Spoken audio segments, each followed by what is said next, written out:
Hey, what's going on, guys? So in this video, I want to talk to you about how do you actually reprogram your mind and overcome procrastination.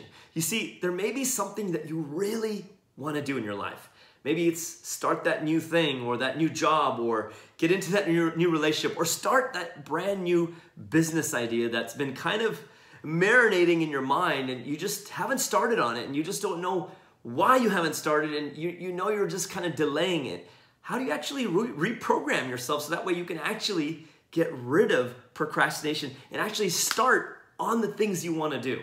So I want to give you 3 easy to kind of activate, easy to use strategies to do this. And you'll see that once you put these 3 strategies into play, everything changes. Not only does everything change, but you'll be more confident that anything that you set your mind to, anything that you really want to do, you know you're going to be able to do it. Now, how powerful is that? To be able to kind of approach anything in your life from that frame of reference that, hey, I have this idea, I have this thing I want to do, and I know I'm going to be able to get going on it and not feel this weight of like, oh man, I've never done this other thing before, and I just don't know if I'm capable of doing this thing now because I've never proven it to myself before. This has to change. You gotta squash procrastination. Here's how to do it. 3 ways. First, realize that any idea or anything that you want to do, it's always bigger in your head. When it lives in your head, it's always 10 times bigger. For instance, let's say you want to start going to the gym, or let's say you want to start that new business, or maybe you want to start on that new idea you have. Well, and you haven't started, you haven't gone to the gym, and you haven't really done anything about these things. Well, if you carry that idea in your head, and the more you carry it in your mind, the more it grows. Things in your head grow. The difference is things in your hands get smaller. I want you to think about it this way. Think about a big piece of clay. Like if you had a big piece of art clay where it was like this massive piece of clay and you just looked at it, it would just look massive. But the minute you take a chunk out of that clay with your hands and you take another chunk out and you start molding it, you start kind of pushing it, twisting it, molding it, and shaping it with your hands, what happens? It gets smaller. It bends, it molds, it changes form or shape through your hands. That's the same thing with anything that you're procrastinating on. It will stay big as long as it lives in your head. The minute you take it from your head and you put it in your hands and you start taking action on it, it gets smaller.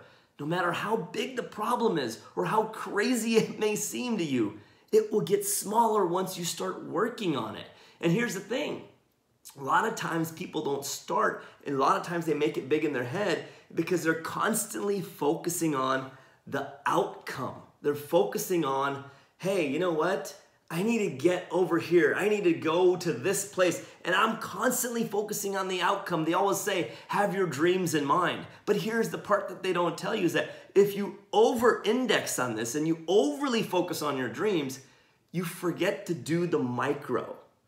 And that leads me to part 2, which is you need to start small. You need to start small because that's how you're going to get momentum going. You see, if you're overly focused on the big picture, it's going to be so big for you. If you want to do a triathlon and run, swim 2 miles, run like 26 kilometers and bike 100 and something miles, if you're constantly focusing on this big goal and you can't even walk around the block around your house, then it's going to feel like you will never get there. And if it feels like you will never get there, you will never start to get there. So you have to start small. You have to start with the smallest thing to keep that or get that momentum going. I'll give you an example. You see, we start to focus on the position way more than the process. So when you start with the smallest thing, it forces your psychology, forces your mind to start focusing on the process. Because if you take any big thing and you chunk it down to the smallest thing, you're gonna see that the process is very similar. To get fitter, you still have to go to the gym. To get in in the best shape of your life or to run 26 miles, you're still gonna have to start by running your first mile. The process with the small things is pretty similar to the process with the big things. So you gotta chunk it down and say, hey, I'm gonna focus on something small. I'm really gonna say, hey, I am gonna focus on something small and I'm gonna do that small thing, that little seemingly insignificant thing every day or 5 days a week, but it's gonna be consistent. And my goal is not to focus on the position of where I'm going. Have I reached my goal? Am I close to my goal? I get you have to self-evaluate. I get you have to reflect and see your progress. But when people overemphasize on that, they discourage themselves because anytime you start something, you're the furthest from your goal. So don't overemphasize on the fact that you're not at that place yet. That's okay. But focus on the process. What is that small step that you need to handle for you to move ahead? And then focus on not breaking that chain. Don't break the chain. Focus on keeping the chain alive. You see, when you focus on the process, you gain momentum. When you focus on the position of where you were at or are you close to your goal, you get friction, right? Focusing on the position of your goal, you're gonna create friction.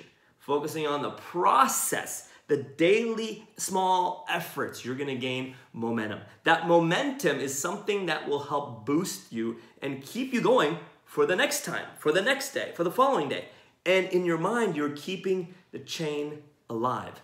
Somebody asked Jerry Seinfeld about how he got so good at creating jokes and comedy.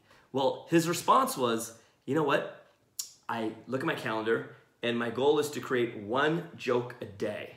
And after a point, after I got 5 jokes, 5 days in a row, 6th one, 7th one, 8th one, 9th one, 10 days in a row, I don't want to break that chain, which means that you have that sequence, 1, 2, 3, 4. You're doing that same thing every day. You do not mentally want to break the chain.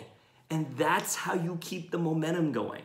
That's how the greats, athletes, speakers, trainers, successful business people, people in great relationships, people that are doing amazing things with their body, their fitness, their dreams. That's how they keep things consistent because they focus on the process and they focus on not breaking that chain or that momentum that they got going. Process over position. Make sense? Number 3, the third thing is this. You have to integrate this into your self-identity. You now have to become that person. You have to become, this is your identity. This is who you are, not what you're doing. Does that make sense? So many times we think about, hey, this is what I'm doing, and forget to integrate into our psychology the fact that this is who I am.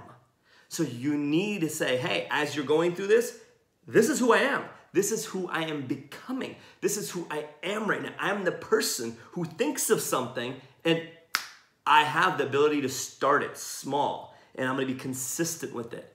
And you integrate that into your identity. And most of the time we think this is what I'm doing. And when you start thinking this is what I'm doing, I am the person that goes to the gym. I am the person that starts on my business. I am the person that does not eat bad food. When you start thinking about this is what I'm doing, it doesn't integrate into your psychology. You have to think about this is who I am. Who you are affects you way more than what you do. Because what you do is dependent on who you are. If you change your self-image, your self-identity, and you integrate your self-identity with the momentum that you built up in doing anything, everything shifts. So focus on the fact that, hey, I'm being consistent now. I'm not breaking the chain. I am going one to the next. I'm focused on the process. Wow, this is the type of person I am. And I'm this person now, so I can really attack any project. I have this project. I know who I am. I'm going to stick with it. I'm the type of person that will take that first small step and go to the next small step. And encoded in that following small step is the instructions and the guidance for the following step. Does that make sense? You know, Jeff Bezos, the founder of Amazon, did an interview the other day, and I heard him talking about it, and He said when he first started the company, he would deliver his own packages. He would literally go to the post office, he would seal them, stamp them, address them, and mail them out. So he would literally take these packages to the post office and they would just deliver these packages for him. Now, billions and billions of dollars later, he doesn't have to do that because he started small. Any great thing, any great goal started small. If you start to think, oh my God, I gotta be Amazon, or I gotta be the triathlete, or I gotta have $10 million or $1 million, you're never gonna get there because you're gonna be focused on the position of where you're at rather than the process of what you need to do. Does that make sense? Number one, easy as it gets, it's always bigger in your head than in your hands. Think of it like a piece of clay. If you see it outside of you, it's massive. As soon as you start taking chunks from it, it gets smaller. You can shape it, form it, do what you can with it. Number two, start small. Focus on the process, not the position of where you're getting to. And number three, realize that you do not want to break the chain. Don't break the chain. Well, I should say that's part number two. Number three is integrate it into your identity.